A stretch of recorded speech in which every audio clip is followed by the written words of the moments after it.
Hello friends, my name is Dr. Priyanka Gaur. Today we will discuss our nature of and objectives of HRM. कल हमने discuss किया था meaning of HRM. HRM का meaning क्या है, एक बार जल्दी से रिवाइज कर लेते हैं. HRM किसे कहते हैं? किसी भी ऑर्गेनाइजेशन में ह्यूमन यानी एम्प्लॉयज़ काम कर रहे हैं, उनको मैनेज करने की प्रक्रिया जो होती है वो HRM कहलाते हैं, ह्यूमन रिसोर्स मैनेजमेंट. किसी भी ऑर्गेनाइजेशन को सक्सेसफुली रन करने के लिए जो रिक्वायरमेंट होती है, जो रिक्वायरमेंट होते हैं वो क्या है? Material, machines, method, techniques, money and man की ज़रूरत होती है. जैसे मटेरियल क्या है? मटेरियल मान लीजिए हम कोई प्रोडक्ट बना रहे हैं, रॉ मटेरियल हमारे पास है और रॉ मटेरियल से हम प्रोडक्ट डेवलप करना चाहते हैं, तो उसके लिए हमें कोई ना कोई मटेरियल चाहिए. मटेरियल कहाँ से आएगा? वो भी कहीं ना कहीं ऑर्गेनाइजेशन से या ह्यूमन बीइंग से लेना होगा हमें. और नेक्स्ट आता है मशीन, जो भी हमारी एक प्रक्रिया है. मशीन से, जैसे मान लीजिए गेहूं से आटा बनाना है तो मशीन से उसको हम बनाएंगे, और आटा बना करके अगर मान लीजिए हमें उसकी ब्रेड बनानी है तो हमें उसको ब्रेड बनाने के लिए भी मशीन की ज़रूरत है. फिर आता है मेथड्स एंड टेक्निक. फिर हमने उसमें क्या क्या मेथड एंड टेक्निक डाले, रॉ मटेरियल को, रॉ प्रोडक्ट को, मतलब रॉ मटेरियल को प्रोडक्ट में डेवलप करने के लिए हमने कौन सा मेथड, कौन सी टेक्निक लगाई, वो चीज़ क्या कहलाती है? मेथड एंड टेक्निक कहलाती है. ये HRM में मैनेज किया जाता है. फिर आता है मनी. कस्टमर तक पहुंचाने के लिए मैन्स की ज़रूरत होती है, राइट. उसमें हमें मनी की ज़रूरत होगी. वो अपने खर्चे पर जाएंगे लेकिन हमें उनको देना होगा पैसे कि आप कस्टमर तक पहुंचाएं, कस्टमर तक एडवर्टाइज़ करें, तो कंपनी ही देगी ना, कंपनी ही पे करती है. वो कौन ऑर्गेनाइज़ करेगा? फिर ऑर्गेनाइजेशन ऑर्गेनाइज़ करती है ह्यूमन बींग्स को. लास्ट आता है मैन. जैसे जो हमने कस्टमर्स तक पहुँचाने के लिए एडवर्टाइज़ वगैरह भी किया, तो उसमें किस किस को रखा हमने? एम्प्लॉयज़ रखा, लेबर रखा, मैनेजर्स की रिक्वायरमेंट हुई. तो इन सभी की रिक्वायरमेंट जो है क्या कहलाती है? मेंस. तो ये HRM के अंडर आता है. तो अब ये क्या कहलाता है? 5M मैनेजमेंट भी कहलाता है, 5M मॉडल ऑफ मैनेजमेंट कहलाता है. अब आपने एक नया सुना होगा 6M of model, management model. तो 6M ऑफ मैनेजमेंट मॉडल है मार्केट. आइए अब जानते हैं हम nature of HRM. Nature of HRM मतलब मानव संसाधन प्रबंधन की प्रकृति.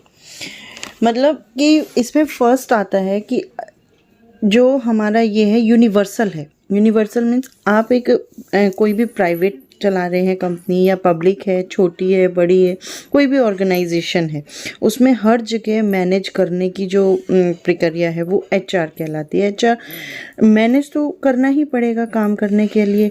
मान लीजिए एडवर्टाइज़ करने के लिए हमने कुछ निकाला है कि हमें एम्प्लॉयज़ चाहिए, एडवर्टाइज़ किया, एम्प्लॉयज़ चाहिए, वो लोग अप्लाई करेंगे, फिर आप उसमें से बेस्ट सेलेक्ट करेंगे. बेस्ट सेलेक्ट करने की जो, फिर उन्हें ट्रेनिंग देंगे, अपने ऑर्गेनाइजेशन से इंट्रोड्यूस कराएंगे, फिर वो परफॉर्म करेंगे.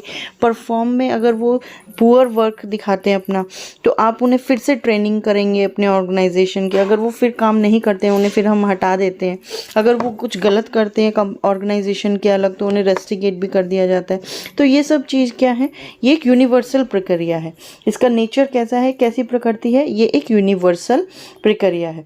लोगों का जब हम चयन करते हैं, उनको ट्रेनिंग देते हैं, उनको मोटिवेट करते हैं, और उनकी गुणवत्ता में सुधार करने के लिए उनके जब हम परफॉर्मेंस का एक मूल्यांकन करते हैं, तो ये क्या कहलाता है? प्रबंधन का एक पार्ट कहलाता है, जिसे हम मैनेजमेंट प्रोसेस कहते हैं.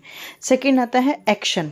इसमें ना काम किया जाता है, ना कि नॉट ओनली रिकॉर्ड किया जाता है. इसमें प्लानिंग की जाती है, कितने एम्प्लॉयज़ हमें चाहिए, कितने के सिलेक्शन करना है, कितनों का इंटरव्यू लेना है, कितनों को निकालना है. तो उसी तरीके से इसमें एक्शन किया जाता है, कि काम किया जाता है कि हमें ह्यूमन किस तरीके से लेने हैं. ये एक व्यापक कार्य है. एक संगठन के सभी स्तरों में मौजूद होते हैं, अलग अलग लेवल्स के मैनेजर्स होते हैं, बना दिए जाते हैं, टॉप लेवल, मिडल लेवल और लोअर लेवल के, कि हमारा काम भी बट गया और हमारे ऊपर ज़्यादा बर्डन भी नहीं आया, और काम भी हमने सही तरीके से कर लिया है. एक ये कार्यवाही उन्मुख होती है, जिसमें कि रिकॉर्ड रखने के बजाय हम तर्कसंगत और संतुलित नीतियों के माध्यम से समस्या को हल करना उचित समझते हैं. तो इसमें क्या होता है कि हमारा जो HRM है वो एक pervasive functions करता है. Pervasive functions, it is perform all managers and various levels in organization. It is not a responsibility that a manager can leave completely to someone else. So however, he may secures advice and help in managing peoples from experts who have special competence in personal management and industrial relation. Come to the next point is basic to all functional areas. It means HRM permits all function areas of management such as production management, financial management and marketing management.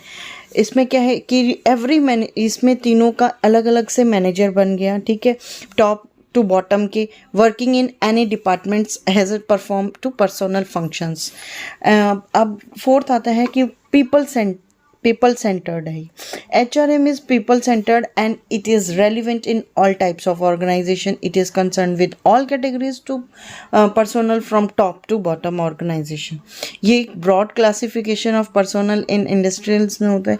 ये इसमें क्या है, may be as follows, blue collar workers होते हैं, white collar workers होते हैं, यानी कि क्लैरिकल एम्प्लॉयज़ हो गए, मैनेजीरियल नॉन मैनेजीरियल पर्सोनल्स हो गए, प्रोफेशनल्स हो गए, लॉयर्स, सीए, ये सब आ गए. और come to the next point is last is on based on human relation. Human resource management is fully concerned with the motivation of human resources in the organisation. जो human beings हैं उनके physical factors जो हैं वो भी देखे जाते हैं, और every person has different needs, perception and exceptions. The manager should give due attention of to these factors. इन सभी पे ध्यान दिया जाता है, और रिक्वायर्ड होता है कि ह्यूमन रिलेशन जो है, skills to deal with the people at work. Human relation skills को समय समय पर ट्रेनिंग और दी जाती है, और ट्रेनिंग परफॉर्मेंस अप्रेजल करके उनको ट्रांसफ़र और प्रमोशन दे करके सबऑर्डिनेट्स के रिइंबर्समेंट भी की जाती है. तो ये था हमारा HRM का नेचर. अब आते हैं हम objectives of human resource management is contribute to realization of the organizational goals. However, the specific objectives of human resource management are as these follows: to ensure effective utilization of human resource, all other organizational resources will be efficiently utilized by the human resource. Next is to establish and maintain an adequate organizational structure of relationship among all members of organization by dividing of organization task into functions, positions, jobs, and by defining clearly the responsibility, accountability, authority for each job and its relation with other jobs in the organization. Next is to generate maximum development of human resource within the organization. To ensure respect for human beings by providing various services and welfare facilities to the personnel, and to identify and satisfy the needs of individual by offering various monetary and non-monetary rewards. To ensure reconciliations of individual group goals with those of the organization in such a manner that the personnel feels a sense of commitment and loyalty towards it. These are some objectives, and some are the objective. In short, we can say that human resource planning and recruitment, selection, placement, personnel and employment function, training and development of the employees of their efficient and performance growth. These are the objectives, and human resource management undertakes these following activities: appraisal of performance of employees and taking corrective steps such as transfer from one job to another, motivation of workforce by providing financial incentives and avenues of promotions, and social securities and welfare of employees. These are the main objectives, and in order to achieve above objectives, human resource management undertakes the activities. And what exactly is human resource management? Many people find HRM to be unclear and strange concept. This is not simply because of having variety of meanings of this term.